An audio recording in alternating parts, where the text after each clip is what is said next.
Hello. Hello. Hello. All right.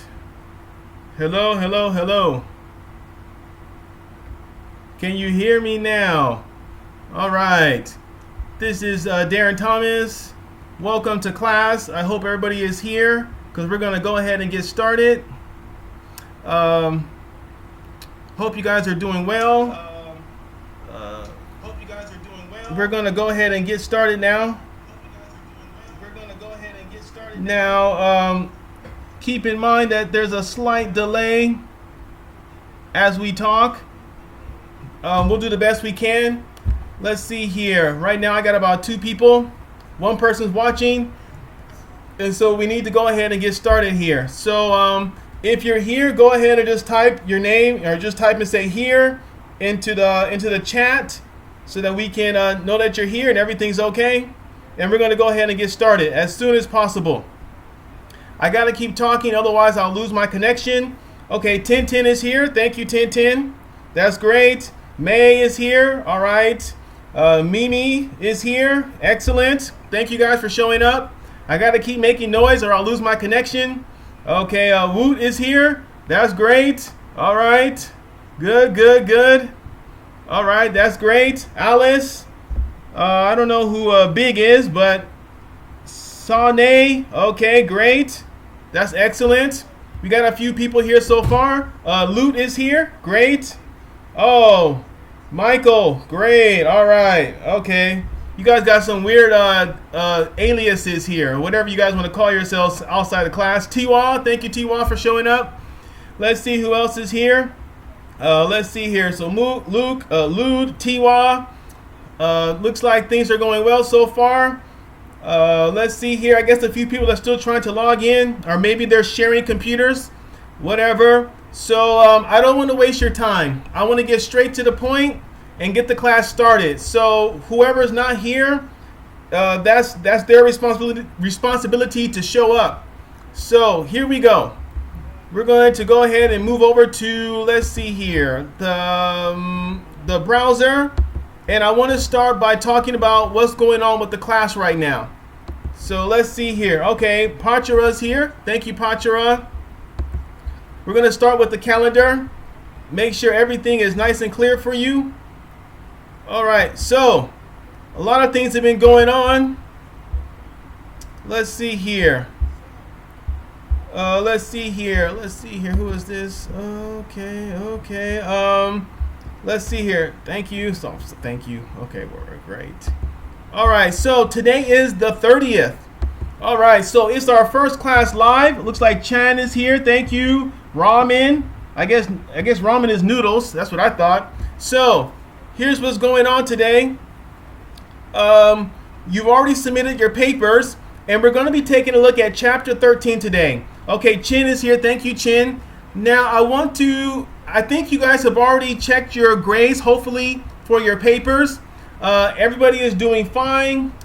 I'm not too worried about grades right now, but I do want to give you an idea of how people are doing right now in terms of their academic progress in the class, because we've done so many assignments.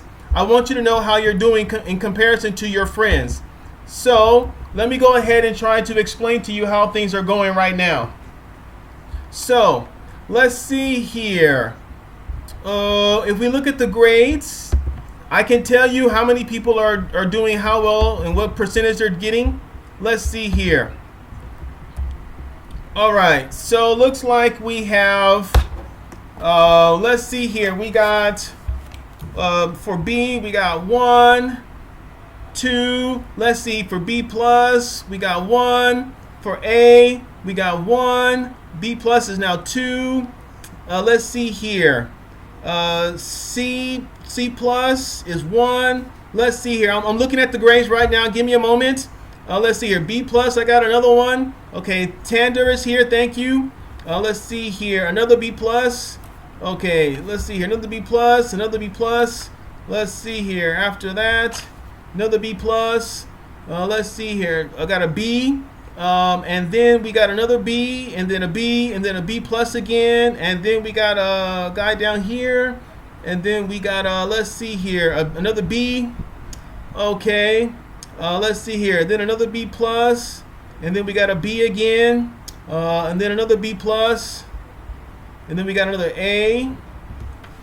Got an A here, and then we got a B plus, and then we got a C plus, and then we have, let's see here, looks like a D plus.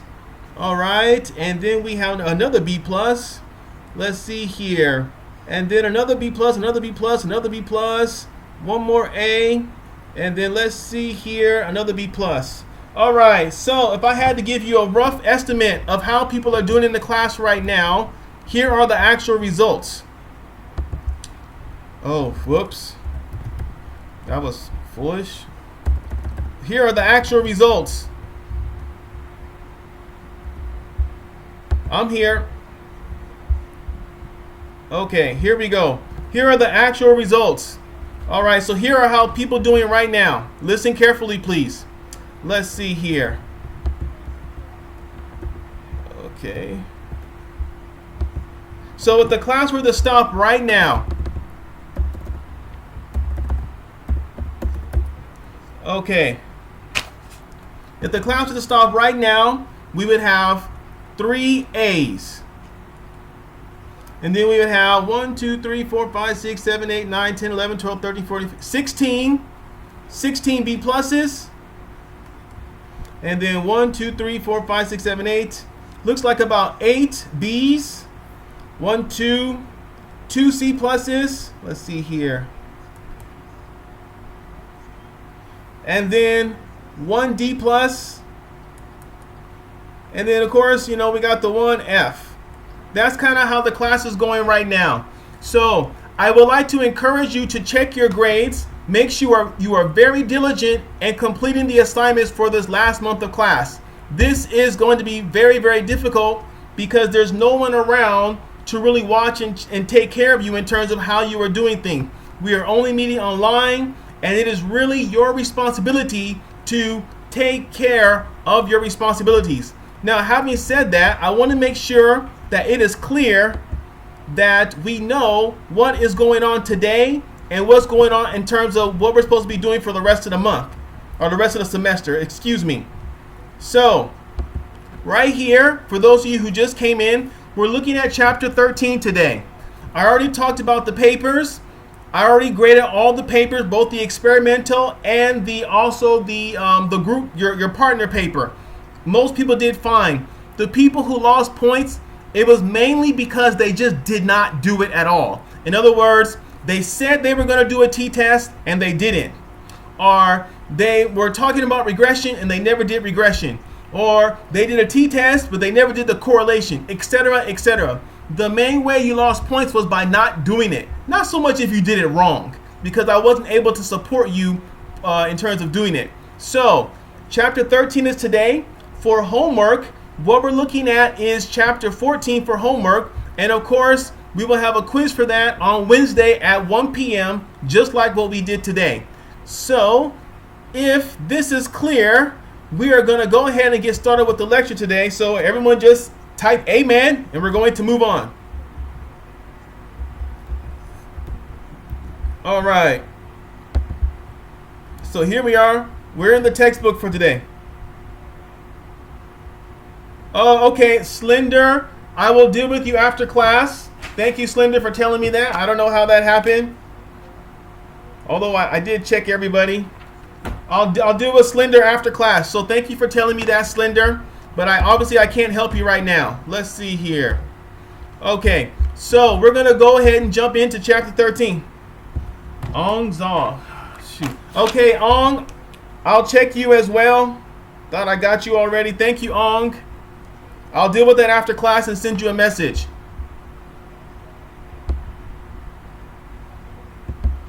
Okay, let's see here. Chapter 13. What? Chin and Lude. Okay, I see I forgot a few people. Chin, Lude. Okay, I'll check that. Oh, you know what happened? Yesterday they changed the server, so maybe my data wasn't saved, because there's no way I forgot this many people. So I gotta grade them again because they changed the server. Yeah, look, this is ridiculous. Yeah, That's what happens when they change stuff in the middle of the semester. So here's the reason why some of you did not get a grade. They moved the server yesterday and my data was lost. Stan told me that in the middle of it, but he said that they were going to save everything and they didn't. So I will go back and I will check again, even though I already did it. I will go back and put the grades in again. So don't worry about it. It's not your fault. It's IT's fault for having a lousy server and waiting till everyone's online to fix it. So I will deal with that as soon as possible. Please be patient with me. All right, let's see here. We're looking for chapter 13. Okay, chapter 10. I'm almost there. All right, this is chapter 11. All right.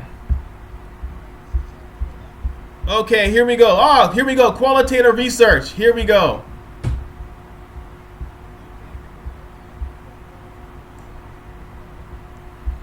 All right, so when's it gonna open up? Okay, here we go. All right, now, when we're talking about qualitative research, we're talking about something that is different, that has a different approach from quantitative. Now, before I go into the actual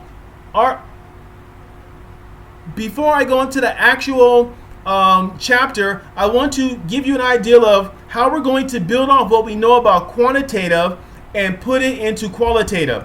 Okay, so let's go over here to the drawing board. All right, so here we go. When we're talking about quantitative, you guys know already, but quantitative, so I'm going to put quant here for short. We are dealing with something, and then we're going to put qualitative over here. With quantitative, it's all about, and you guys know this, quantitative is all about numbers. In other words, you go out into the world and you collect data about people through recording numbers.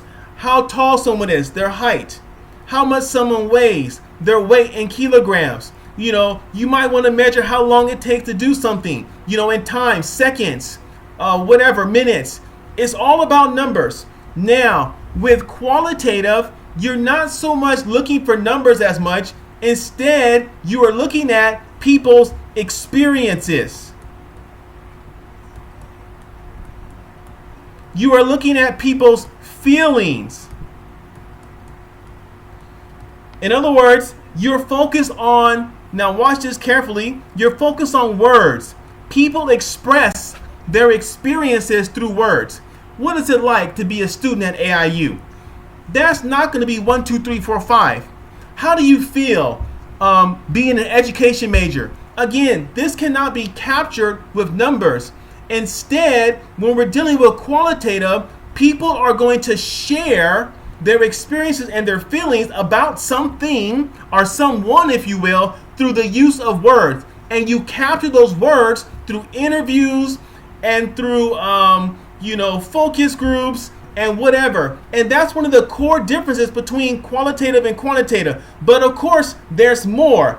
Many of you have already taken philosophy. So I'm assuming that you're familiar with the ideas of epistemology. Let's see here. Epistemology. You're familiar with what is metaphysics. Meta. You're familiar with also axiology. And of course, I know you forgot, but I'll give you a quick reminder. Epistemology has to do with what is knowledge. What is the nature or the structure or the behavior of knowledge? And for the quantitative researcher, knowledge is, well, let me see here. How can I make this simple? Objective. There is a truth out there and we can know it for sure. Now, let me see if I can scroll up here a little bit. Now, for the qualitative person, knowledge is subjective. It changes from person to person. This is why you have to interview different people to understand something, because they all have a different view of what you're talking about. Now, for metaphysics, again, you should have took this class last summer, hopefully. You know that metaphysics is about what is reality. Now, this is where qualitative and quantitative have something in common.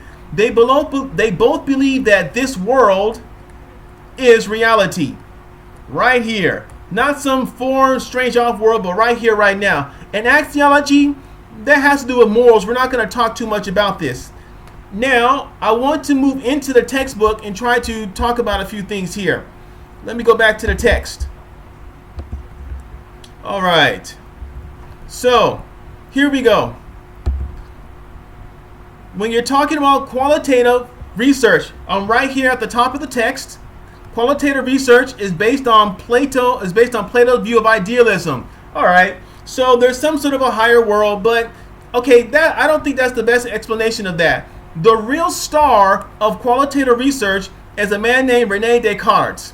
This was a French philosopher around the time of the French Revolution.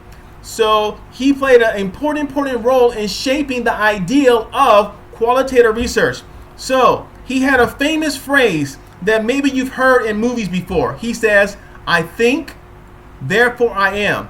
In other words, because I think, I know I exist. Now remember metaphysics, the origin of man, and the nature of reality. Descartes is saying, because I think, because I have a unique perspective on how the world is, I know that I exist. Again, this is not how Plato saw things. You know, Plato said we exist because there's a world of forms. There's another place where there's a better copy of who people are. What Descartes is saying is that it's not about so much the world of forms as the fact that I know I think, therefore I know I exist. And so what's happening here is that, okay, Descartes, you think, so you know you exist. So if you think about me, do I exist? Or do I exist because I think about myself? Or do I exist because I think about me? So if you're confused, you know, don't worry about it. But the point is that this led to an idea called interpretism. Interpretism is the belief that reality is inferred by the participants and or the researcher. So what does that mean? I gotta give you a practical example. I share this example every year, and I'm going to share with you right now. Okay, so here we go.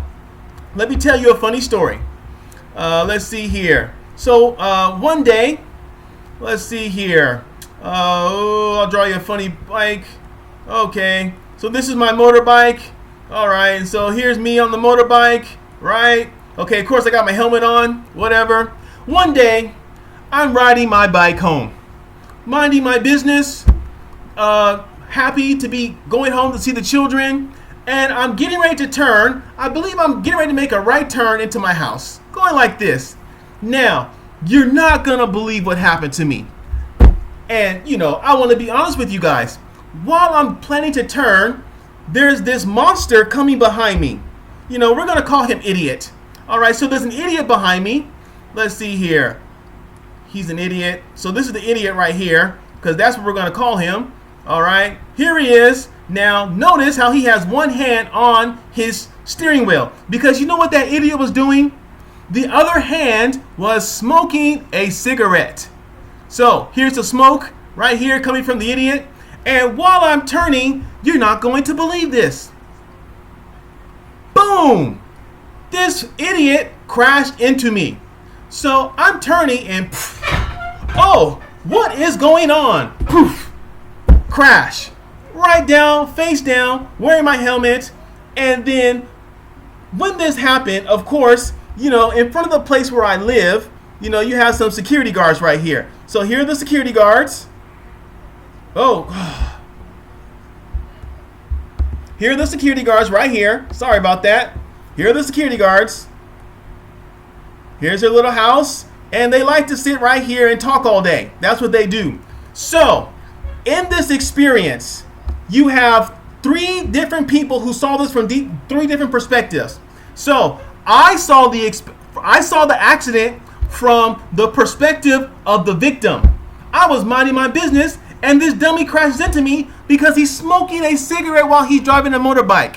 I don't understand. Surely you can smoke a cigarette when both feet are on the ground, but he just had to have a cigarette while he was on the road. That's why he's an idiot. So I saw the accident from the perspective of the victim. Now the idiot with the cigarette, he saw the perspective of the accident from the idiot because he's the one who hit the victim. And then, so that's the second viewpoint for this. And then you also have the security guards. The security guards, you know, because I don't know, you know, the Southeast Asian, They didn't see anything. They said, I don't know. I didn't see. I was busy. So here's how it would work. If the police were to come, which they didn't because they didn't care either, this is what I would say. I would say some idiot hit me. This is what I would say. I would say some idiot hit me. Now, the idiot who hit me, listen carefully. I hope I'm not talking too fast. The idiot who hit me would say, I hit an idiot. That's what he would say. So I think he's an idiot, but he thinks I'm an idiot. Can you imagine that? And security guards will say, I didn't see anything. And this is the crux of qualitative research. Whenever you watch like a detective movie or a detective TV show or whatever, you have there a police officer. He's not doing a survey. He's not calculating the mean and the standard deviation. Instead, what he is doing is he is going around and he is talking to several different people to try to recreate reality. That is what he's trying to do. And so, again, to try to make this as clear as possible, you have the truth in the middle, and then you have what one person thinks, what a second person thinks, and maybe what a third person thinks, etc. This is how you find the truth when you are a detective or a lawyer. You're not looking at numbers, you're looking at people and how they experienced what really happened. If this makes sense, just drop me an amen and I will move on. This is the reality when we're talking about qualitative research. You are trying to explore what people think about something that they have experienced. Okay, Rose, Denny, Chan. Okay, I think I'm making sense. So what I'm going to do now is I'm going to move on. And so when you are doing your own research, this is what you're going to be trying to do. You're going to be trying to figure out, okay, this is my joke here. Who is the idiot? That's what you're trying to do with qualitative research. What's happening and what can I do to try to unpack the experience? Because everybody sees it from a different perspective. Let me give you one more example. Let's see here. You guys have probably heard of the Gospels. So you know that there are 4 Gospels. Now, we have the truth of who Jesus is, okay? We have the cross. But we know that everybody who wrote a gospel, they saw the cross and they saw Jesus slightly differently. Matthew has one view. Mark has a different view, okay? Luke has another view. And of course, John has his own view. And by reading each of the gospels, we get a better idea of who is Jesus. Who is the person who died on the cross? Because the account of one person is not enough to understand the truth and the reality of who Jesus is.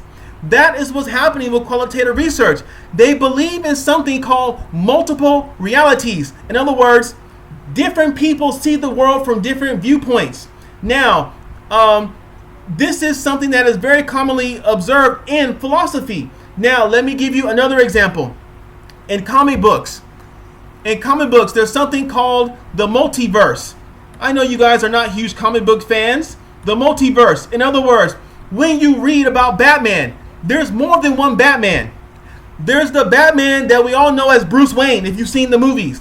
But there's also another Batman in a different dimension, in a different universe or reality. Batman's father becomes Batman. In other words, when Bruce Wayne was a child, in the original story, his parents died. But in this alternate universe, it's called a movie Flashpoint. It is Bruce Wayne who dies as a child. And so his father, Thomas Wayne, becomes Batman. And he goes around shooting people. He's like a vigilante. That is an alternate reality. But there's also other ways. There's a famous one called The Dark Knight Returns. This is another one where it's a different reality, where this time when Robin dies, the original Batman, Bruce Wayne, he goes into retirement. And what happens here is that Batman goes into retirement, and then someone takes over and bullies all of the other superheroes so that they're all working for the government. And so Batman comes out of retirement, and he's old, like 55, 60 years old, and starts beating everybody up here. And so it's another alternate reality, because in the original universe, Batman does not go into retirement. And so what happens here is that you have the truth, and then what happens here is that you have these alternate realities that break off from the truth, these what if scenarios. And that's where they're able to enrich the they are able to enrich what they write about in the DC universe. And it's not just DC Comics. Marvel does it with all the different Spider-Verse things, etc., etc. But this idea of multiple realities, this is something that people talk about on a philosophical level. So I hope I didn't bore you with that. But let's get back to the text and try to wrap up this introduction here. Okay, so I'm back in the text. I talked about interpretism. I gave you my story about the idiot, how, he hit me. Of course, here's our picture of Rene Descartes, famous philosopher around the French Revolution, I believe.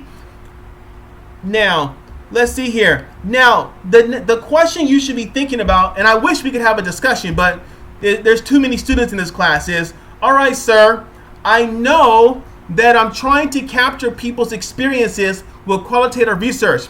So how do I do that? Well, the question is right here on page 147. If I can find it, because I just saw it a minute ago. Here it is. Interviews, observations, and content analysis. This is how you are able to uncover reality by looking at things from one of these three perspectives. Now, for this class, because we don't have that much time left, we're only going to focus on interviews. It would be fun to talk about observation and content analysis, but our time is short, and I want to make sure that everybody gets out of here in a proper and quick manner. So we're going to focus on this instead, just interviews. Let's move on now. So I kind of talked to you about this already. When I told you my example about the motorbike accident, when that guy hit me, you have different people who see it different ways. All right, so you have the perspective of the person who got hit, you have the perspective of the person who was doing the hitting, and then you have the perspective of the person who saw someone getting hit by someone else. That's what's happening here. And so by looking at these different perspectives, the officer is able to figure out what really happened. And so I already talked about that, so I'm going to move on here. All right, so I talked about this a little bit. All right, now here we go. Now this is kind of new here. So let me go back to my little PowerPoint, or my paint here, because I need to give you guys another little picture here. So let's see here. All right. Oops. Okay, so there's something. Okay, I guess I need a new one, huh? All right. So there's something in qualitative that is completely different from quantitative. Now, with quantitative research, I hope you remember that you start. Okay, Denison has a question. Yes, Denison, that's correct. You can find the truth from the similarities of the different perspectives. That is correct, sir. That is exactly how it works. You're trying to find out what people say that is in common normally. And what people say that's in common, that is what is often considered to be reality, or whatever the truth. Now, when we're talking about quantitative and qualitative research, here's what's happening. With quantitative research, you begin with research questions, or you can call them hypotheses for short, and then you go out and you test your hypothesis. That's what you do with quantitative research. With qualitative research, it's the opposite. What happens first is you get data through interviews, or however you want to get the data, or however you want to get the information, and you create or you generate hypotheses. Okay? So it's the opposite, it's backwards. With quantitative, you start with hypotheses, and then you go and collect data to test the hypotheses. With qualitative, you start by getting data, interviewing people, and from that, you create hypotheses, or you may even create additional research questions. What you're trying to do essentially is, you're trying to do something called, you're trying to generate propositions. If you don't know what the word proposition means, please look it up on the internet. Proposition means I propose. I think this is possible. I suppose. The word proposition is just like the qualitative way of saying what a hypothesis is. And again, if you don't understand exactly what I am saying, please Google the word proposition on your own time. I don't have time to explain that. So let's go back to the text. All right, so you can see right here that there are 3 different ways that we can collect data when we're doing qualitative research. And these are as follows. You guys know interviews. You guys know observation. Whoa. And of course, you know content analysis. These are the 3 ways. And then what happens here is that you take what you learn to generate hypotheses. And this helps you to understand your phenomenon. I'm assuming you know what a phenomenon is. That was part of the quiz, I believe, or maybe it's part of the next quiz. I don't remember. But you have this thing called the central phenomenon. And that is what you are trying to understand in your research. Is you're trying to understand what is it about the central phenomenon. All right, let's move on here.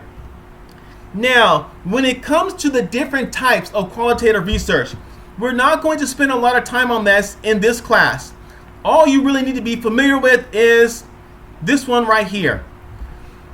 Phenomenological method. Okay, that's the one you need to be familiar with because that's what we're going to be looking at.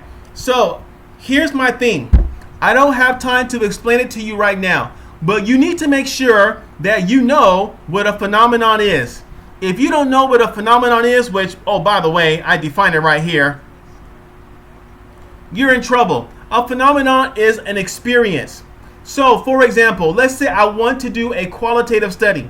Well, I can think of all kind of really cool things to do research on right now. For example, students are studying online, full time, maybe for the first time in their life. It would be very interesting to do a qualitative study asking students about their experience studying online. What is your experience, taking this class right now through YouTube? What do you think about that? How can we make it better? What do you want to see? There's all kind of ways to explore this. Also, a lot of people right now, maybe they're worried about this virus going around. So there you can ask a lot of emotional questions. How does it make you feel about this virus? Do you have any relatives that you're worried about? Et cetera, et cetera. These are things right now that can be captured in a very powerful way with words. Could we do a survey at AIU where we try to find out what people think about online learning? Yeah, we could do that. But if we can capture your experience, where you describe how you were sitting in your dorm room studying online and how, you had to be responsible with your time now and there was no one to check on you, that would capture things that cannot be captured with numbers and quantitative research. There's a reason why this method of studying is so popular today, because people like to share their experience. If you look at social media, what do people share on social media? They share their experience. They share their opinion. They don't share their mean or the standard deviation. They're trying to tell you a little bit about who they are. And see, this idea of expressing yourself is very, very popular, very, very attractive for many, many people. All right, I'm going to move on now. I hope you guys are still okay out there. If you're okay, please give me an amen. And I'm going to move on to the next section. Are we okay out there? Do I need to repeat something? Am I talking too fast? Let me know. Are we okay out there? All right. Okay, Dennis is okay. All right. Looks like everyone's okay. All right. You guys talk more online than you do in class. All right. I guess everyone's okay. So I'm going to try to see if I can wrap this up now. Now, when we're dealing with qualitative research, there are times when qualitative research is the tool that you need. And here are some special situations. One is when something is fuzzy. When it's not clear what to do, qualitative is the way to go. So like I said, it would be, if you're not sure how to study something, like right now with the studying online, it's not quite, how is it going? What are some of the problems? You might want to start by going qualitative, talking to people, getting an idea of what they think, and then from there you can go quantitative. In other words, it is very, very common for researchers to start with qualitative approaches so that they can go quantitative and hit the whole university. So to go back to my example with the online learning, if I'm not sure how to assess what people think about the online learning, I might go and interview 5 or 10 students, get an idea of what some of their challenges are, what some of their concerns are, and then from there I can create a survey, and I can do a survey for the whole university. Now, a second time where you might want to use qualitative research is when you have a small sample size. So if you're only going to collect data from 4, 5, or 10 people, it might be appropriate to just go qualitative. Let me give you a practical example. Every semester, we as faculty of the Department of English, or English and Education and English, we have to fill out a survey about what we think about the dean or what we think about the program. Now, the reason that's silly is because there's only 5 teachers in the whole department. Why would you do a survey for 5 people? When your sample size is that small, you just go and talk to the people and have them share their opinion. And so when the sample size is very small, it might be appropriate to do qualitative. The exception is when you're trying to do an experiment. You guys just did an experiment, and so since your goal was different, you want to calculate differences using statistics, it was still appropriate to use math in that case. All right. Now, the other main reason, and I already kind of talked about this, is the depth. When you do qualitative, you can go very, very deep. Let me give you an example. If you've ever read a biography of somebody, Barack Obama, or maybe a famous leader from your country, or maybe a famous leader or something, Napoleon, or a king from your country, whatever you've read a biography, that is an example of very, very in-depth qualitative research. In other words, whoever wrote the biography was trying to capture the life of one person. And so again, through interviews, through collecting data, through analyzing things, they were able to share with you a picture, a portrait of that person's life.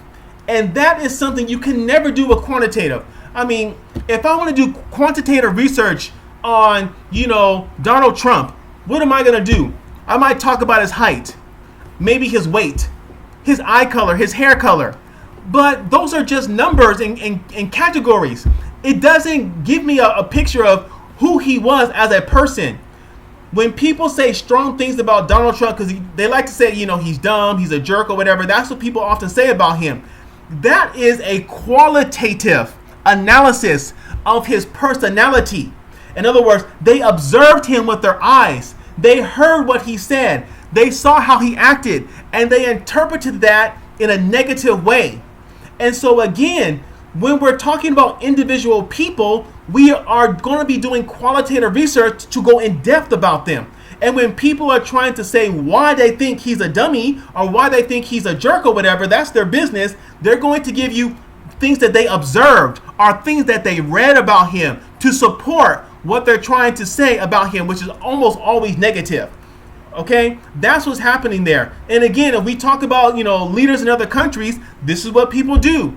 They don't talk about numbers so much. They talk about that person's behavior and what they've seen. That's what they're doing. So if that's clear, we're going to move now to this last little piece here. The steps of qualitative research. I believe there's 5 or 6. Let me see here. Oh, there's 5. All right. So step number 1, you have to identify your central phenomenon. Okay, this is so important. I'm going to write you a picture. So give me a moment, please. Let's go back to my little paint thing. All right. So this is how it works. When you're doing quantitative research, you guys know that quantitative research begins with a problem. And then what do? You ask questions about the problem. So you got your research question, and then you got another research question. Whoops. And then you have another research question. That's what's going on there. This is for quantitative research. Very, very common. Quant research. Now, when you're dealing with, let me see here, when you're dealing with qualitative research, you still have a problem, of course, but the problem is kind of a slightly different name. It's called the central phenomenon. In other words, central phenomenon, CP for short. And so what's happening here now is that you are going to be asking questions about the central phenomenon. So research question, research question, research question, like this. And you are trying to understand this central phenomenon. What is it like being an online student at the end of a semester during a time of an emergency? What is that like? What is it like to study online like this, etc.? You are trying to understand and you are trying to explore this through answering your research questions. Now, I want to give you another example of a central phenomenon. All right, so about 4 years ago, I was teaching a graduate class. And so in that graduate class, I had 2 African students. They were older, late 30s, early 40s, something like that. And they taught in Karat. You guys know where Karat is at.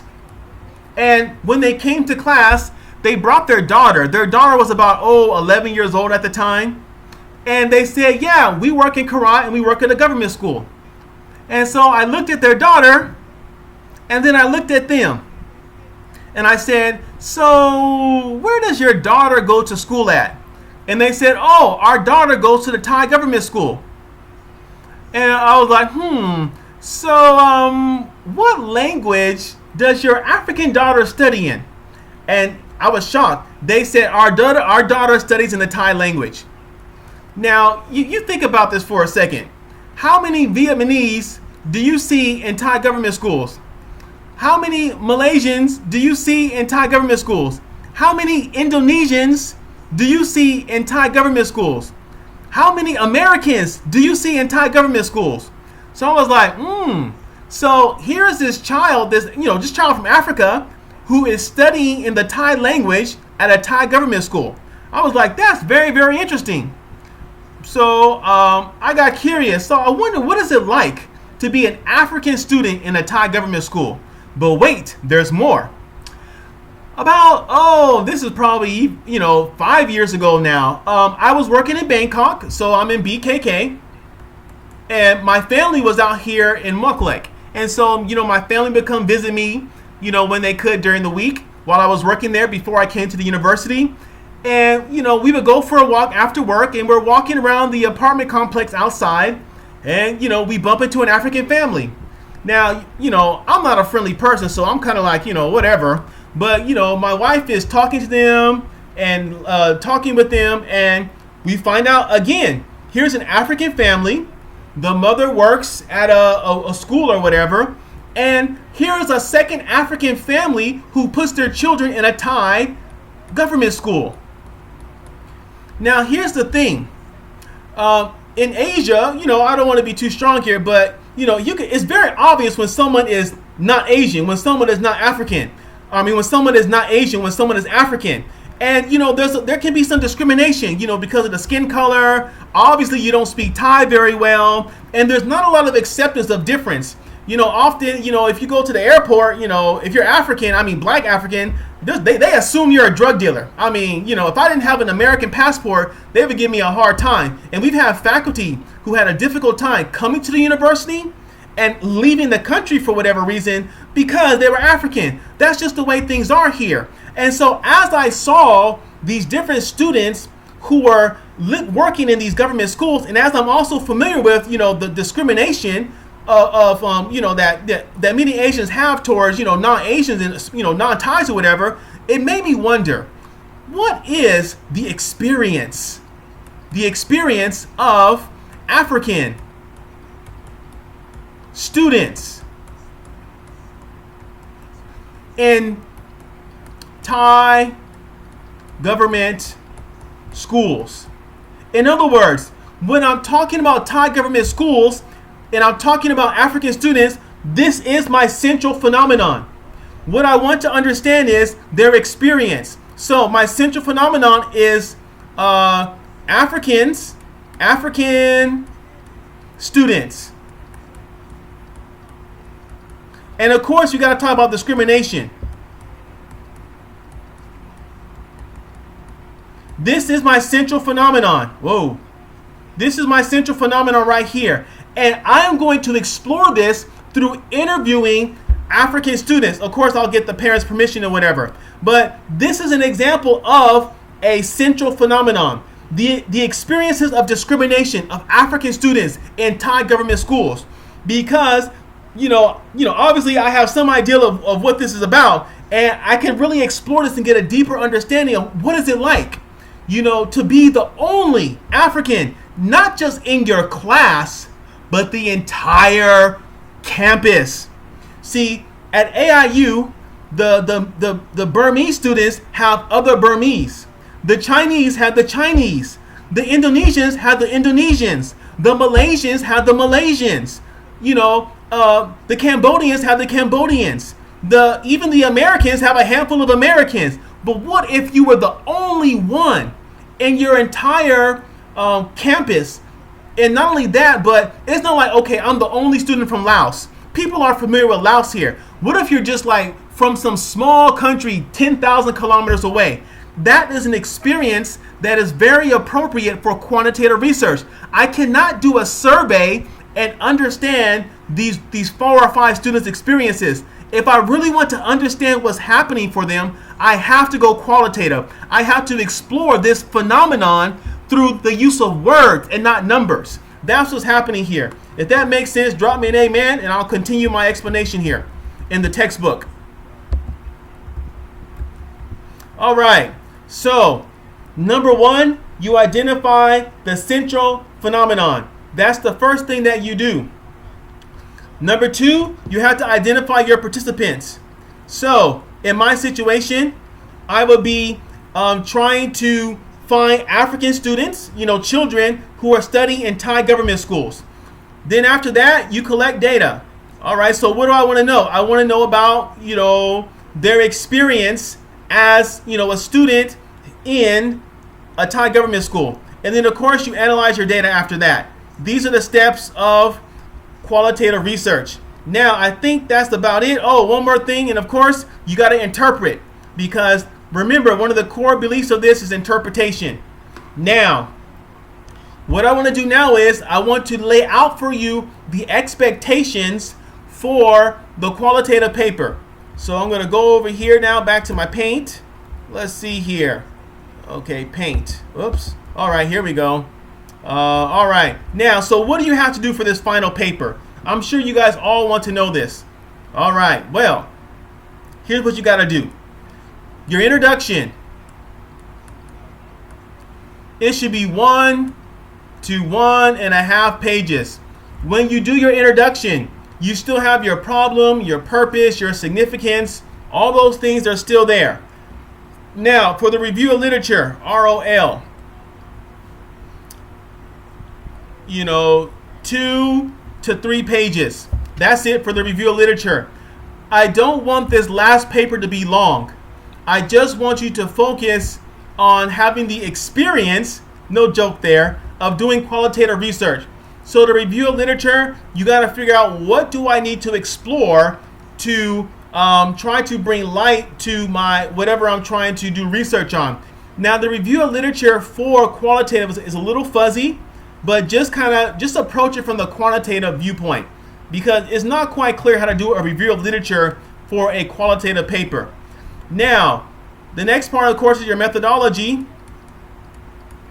That should be about 1 to 1.5 pages, something like that. Not that long. So that's the next thing you need to do. And then, of course, when you have your results, this is where most of the work is done. I would say 3 to 4 pages right there. And then for your discussion conclusion, you should have, again, 1 to 2 pages. That's it. That's all I want for this last paper. So altogether, 1, 2, 3, 4, 5, 6, 4, 5, 6, 7, 8.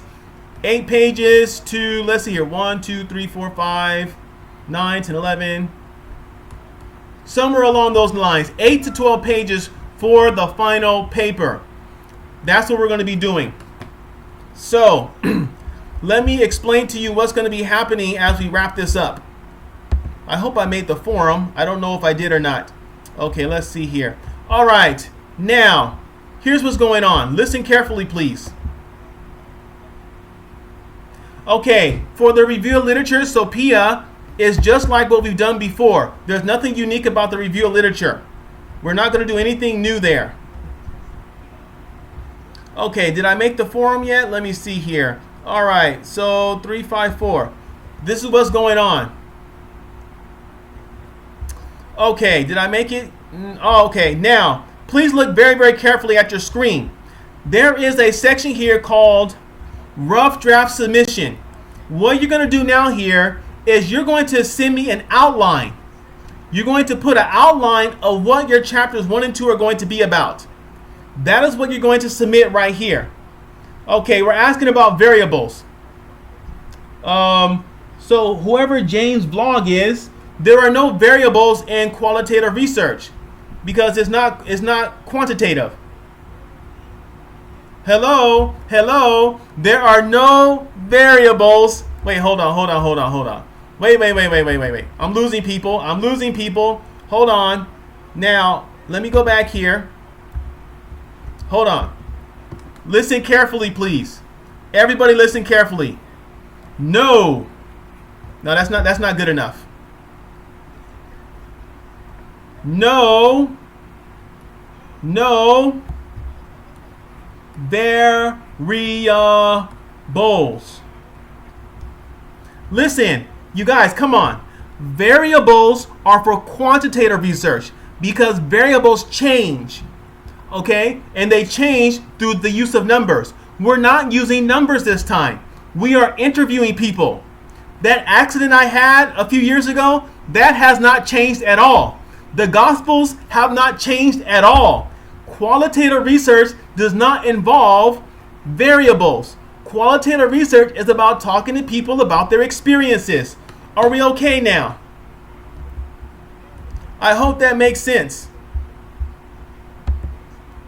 Everybody wants to be a quantitative researcher. We're done with quantitative research. It's over. Now, listen carefully. What you need to do here is you need to submit. You know what? I'm going to give you an example from my other class so that no one gets lost. So let me go to my other class real quick.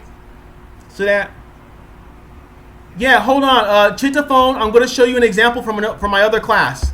Let me just go here, and then I'll find it for you, and it will make more sense, hopefully. Let's see here. Okay. Hold on. Please be patient. Now, let's see here. 392. All right, so here's an example from my English research class. Oh man. Here it is. Okay. All right. So, let's see here. All right, so here's one person's. Now, this is what it looks like. So, hopefully, I hope you can see this. So, you can see here, this is their background, and they put a little bullet explaining what their background is. And then after that, they have their problem, a little bullet. They're not writing paragraphs. And then after that, significance, right? And purpose. We talked about purpose before. And then lastly, they have their research questions. This is an outline. And so all they're doing is just, laying out how they're going to actually write the introduction of their paper. That's it. You don't have to write your introduction. What you need to do is you need to give me an outline of what you are going to put in your introduction. Now, for Maria's question, sir, if no variables, how do we find the review of literature? Okay, so let me see if I can give you some tips on that. Let's see here. Okay, listen carefully, please. When you are looking at your central phenomenon, so if I'm going to do my paper on discrimination, let's say I want to do my paper on discrimination. Well, obviously, here are some things I might talk about. I might talk about, let's see here. I might talk about some of the following. So, I might look at, discrimination in Asia. I might talk about, stats on African students. I might look at, you know, you know, statistics data from Thailand. How many foreigners here? There's lots of different ways to approach this. In other words, Maria, you have to be creative. You have to look at your central phenomenon and figure out, what do I want to know about this? So, if we are going to do it on African students and discrimination in Thai schools, what do I want to know about that? What does the literature say about discrimination? Are there different types of discrimination? What's the difference between discrimination and prejudice? Okay, what are some of the statistics on, how many foreigners in Thailand? What are the statistics of how many Africans are working overseas? These are all things you can explore. So it's very flexible, Maria. I can't give you the one rule for how to do it. You have to go out there and explore. And this is what makes qualitative so frustrating and difficult. For many people, they would love to interview somebody. It's appealing to them. However, when it's time to explore the process of doing this, it's not as clear as quantitative. Quantitative is step 1, step 2, step 3. But with qualitative, it's step 1, step 4, step 3, step 5, step 2. It's not clear. And this is why I saved it for the end. Now that you have some experience, you're able to go out and explore this on your own and try to figure out how to do things. Now, having said that, I want to wrap this up. And so this is what you need to submit by Wednesday. This outline that I just showed you, where you tell me a little bit about the background, the problem, the purpose, the significance, the research questions. Using bullets, please complete this by Wednesday. It's not for points. If you don't do it, you're just a very confident person. I don't want to take questions live. If you have any questions about what to do, please contact me either through Moodle or Microsoft Teams. So if there are no other questions, I want to wrap this up, and I will see you guys on Wednesday at the same time. Please make sure you take a look at the next chapter, and that'll be it. So if there are no other questions, please give me an amen, and we're going to sign off and finish this class for today. So thank you for coming. We will see you at a later time. Is everybody okay? All right, good. All right, good. Thank you. All right. You guys have a good day, and we will see you on Wednesday. If you have questions, contact me through Moodle or Microsoft Teams.